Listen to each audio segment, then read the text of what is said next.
when you talk about love. And they did a research that they chose, I think it was 100, 120 people, and they were asked to smell certain wardrobes, I think, from people who they were told to do a test on their political preferences. No, so you had the whole spectrum, and these individuals had to choose the best perfumes. They didn't know they were sweat from the from other people, and I remember that this blew my mind. People chose their favorite perfumes in terms of their political alignments. I couldn't believe someone said that this is the best perfume I've ever listened. And the similarities of their political preferences were just amazing.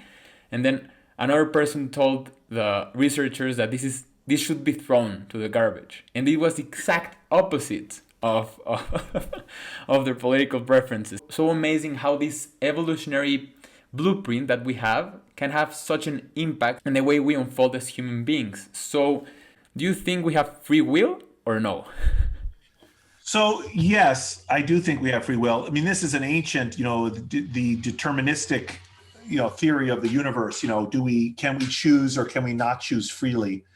I think we have a free will within constraints. So like even the ideas that you mentioned about how we choose our friends based on the way evolution has shaped us, for instance. Yes, that plays a role, but it's not deterministic. I mean, the main thing that determines who you're friends with, there is a role of biology for sure, but the main thing is, where did you go to school? What school did your parents pick to send you?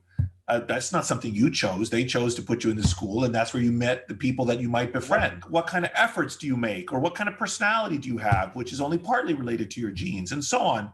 So there are many factors that are vastly more important than these biological factors that affect who you pick as friends and how friendly you are. On the other hand, it's also true that you're not fully free. I mean, many of the things that you choose to do, you're choosing to do because of the environment around you, the social environment around you.